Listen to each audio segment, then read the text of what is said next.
Good morning, students. My name is Meenu Naruka from Rajasthan TT college. मैं BSc first year को algae, lichen and bryophyta जो कि हमारा third paper है उसमें मैं जो टॉपिक पढ़ा रही हूँ वो टॉपिक है शैवालों में जनन। ठीक है कि शैवालों जो है उनमें रिप्रोडक्शन की क्रिया किस प्रकार से होती है। तो जो शैवाल जो होते हैं उसमें रिप्रोडक्शन की जो क्रिया होती है वो 3 प्रकार से होती है। एक तो वेजिटेटिव रिप्रोडक्शन जिसे कि हम कायिक जनन कहते हैं, दूसरा है अलैंगिक जनन जिसे हम एसेक्सुअल रिप्रोडक्शन कहते हैं, और तीसरा है लैंगिक जनन जिसे हम सेक्सुअल रिप्रोडक्शन कहते हैं।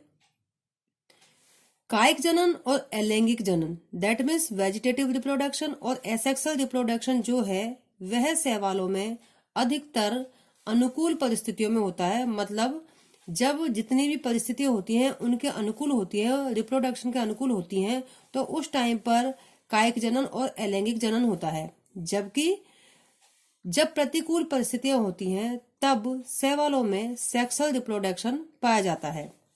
तो जिसमें हम बात करेंगे कि कायिक जनन के बारे में कि कायिक जनन जो है उसमें किस किस विधि के द्वारा जो वेजिटेटिव रिप्रोडक्शन है वो होता है।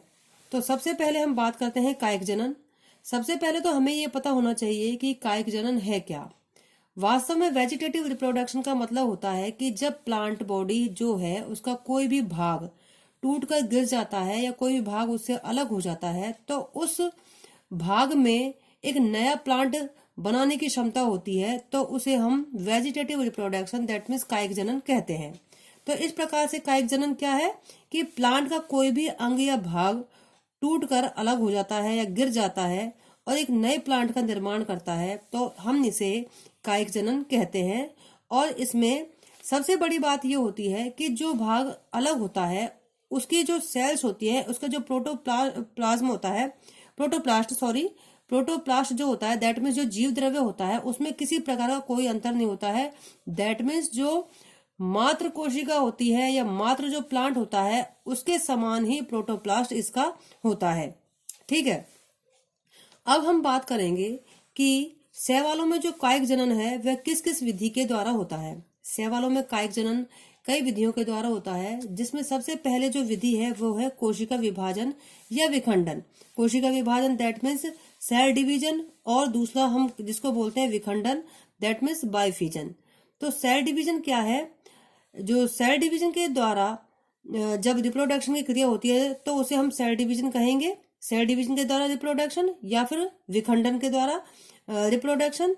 तो सेल डिवीजन के द्वारा शैवालों में और विखंडन के द्वारा जो रिप्रोडक्शन की क्रिया होती है वो अधिकतर किस में होती है? एक कोशिकीय शैवालों में। दैट मीन्स यूनिसेलुलर जो एल्गी होते हैं उनमें अधिकतर सेल डिवीजन के द्वारा या विखंडन जिसे हम कहते हैं फ्यूजन, उसके द्वारा रिप्रोडक्शन की क्रिया होती है। अब ये होती कैसे है कि जो मात्र सेल होगी, ठीक है, जो मात्र सेल होगी उसमें क्या होगा कि समसूत्री विभाजन होगा दैट मीन्स माइटोसिस की क्रिया होगी, और उससे क्या होगा जो डॉटर सेल बनेगी वो एक नए प्लांट का निर्माण कर देगी। ठीक है, तो अब आप इस देखिए कि इस प्रक्रिया में एक कोशिका जो शैवाल होता है, मतलब एक कोशिका शैवाल पेरेंट सेल है, अब उसमें समसूत्री विभाजन होगा, माइटोसिस की क्रिया होगी और उसके द्वारा 2 डॉटर सेल जो होंगी मतलब संतति कोशिकाओं का निर्माण होगा,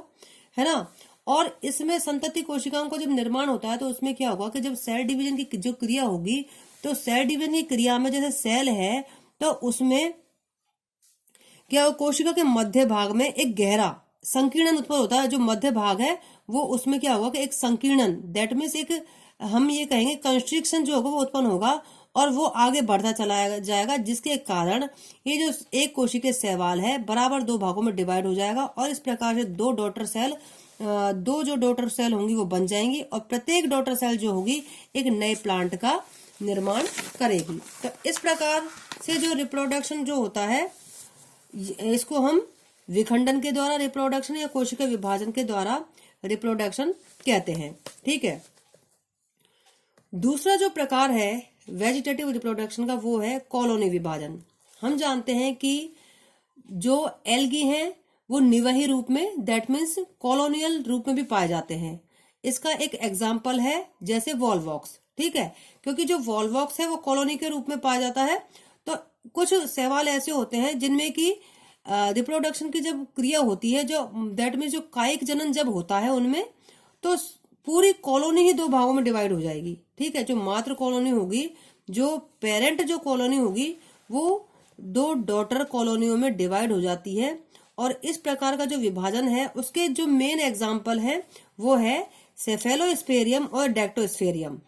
समझाने के लिए मैंने आपको बताया था कि वॉलवॉक्स एक कॉलोनियल शैवाल है, लेकिन कॉलोनी विभाजन के वास्तविक जो उदाहरण है वो है सेफेलोस्फेरियम और डेक्टोस्फेरियम, इसके एग्जाम्पल है। और इस प्रकार के विभाजन में जो कॉलोनी, जो पूरी कॉलोनी वो दो भागों में डिवाइड हो जाएगी, ठीक है। तो ये वेजिटेटिव रिप्रोडक्शन का दूसरा प्रकार है। तीसरी जो विधि है वो है हार्मोगोन्स। हार्मोगोन्स के द्वारा वेजिटेटिव रिप्रोडक्शन किस प्रकार से होता है? सबसे पहले तो हमें ये पता होना चाहिए कि हार्मोगोन्स के द्वारा जो वेजिटेटिव रिप्रोडक्शन जो होता है वो किसमें होता है? नील हरित शैवालों में, that means blue green algae जो होते हैं उनमें इस प्रकार का रिप्रोडक्शन पाया जाता है, ठीक है। ये एक विशेष प्रकार की संरचना होती है जिसके द्वारा वेजिटेटिव रिप्रोडक्शन होता है, और इसे हम क्या कहते हैं? हार्मोगोन। मतलब जो ब्लू ग्रीन एल्गी जो होते हैं उनमें एक विशेष प्रकार की संरचना होती है, उसके द्वारा वेजिटेटिव रिप्रोडक्शन होता है, जिसे हम क्या कहते हैं? हार्मोगोन।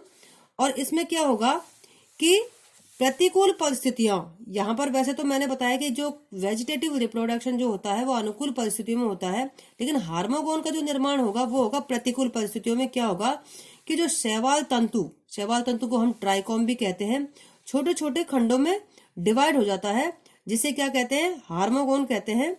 और हार्मोगोन के जो दोनों किनारे होते हैं वो कैसे होते हैं? उत्तल, मतलब कॉन्वेक्स होते हैं, ठीक है। हार्मोगोन का निर्माण कैसे होता है?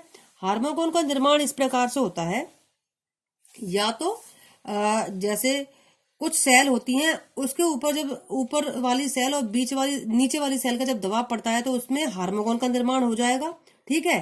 तो क्या कारण होगा इसका? या तो हेट्रोसिस्ट का निर्माण होगा, उस कारण से हार्मोगोन का निर्माण होता है, या फिर सेपरेशन डिस्क जो होती है उसका निर्माण होता है तो हार्मोगोन का निर्माण होगा, या फिर किसी अंतर्वेशी सेल, मतलब इंटरकैलरी सेल के नष्ट हो जाने के कारण हार्मोगोन का निर्माण होता है। नोस्टॉक और ऑसिलेटेरिया इसका सबसे अच्छा एग्जाम्पल है कि जो नोस्टॉक और ऑसिलेटेरिया होते हैं उनमें हार्मोगोन के द्वारा ही वेजिटेटिव रिप्रोडक्शन होता है, ठीक है। अब यहाँ पर हमें यह भी याद रखना चाहिए कि अंतर्वेशी सेल मतलब अंतर्वेशी कोशिका, इंटरकैलरी सेल और अंतस्थ कोशिका मतलब टर्मिनल सेल में भी अंतर होता है। अंतर्वेशी कोशिका जो कि ट्राइकोम दैट मीन्स फिलामेंटस जो होता है उसके बीच में कहीं पर भी पाई जाती है, और अंतस्थ कोशिका जिसे कि हम इंटरनल सेल कहेंगे, टर्मिनल सेल जो कहेंगे, वो सबसे अंत की कोशिका जो होगी उसे हम अंतस्थ कोशिका कहते हैं। तो हार्मोगोन का निर्माण किससे होगा? अंतर्वेशी कोशिका के नष्ट होने पर होगा। तो आज के लिए बस इतना ही, आगे हम कल पढ़ेंगे। Thank you.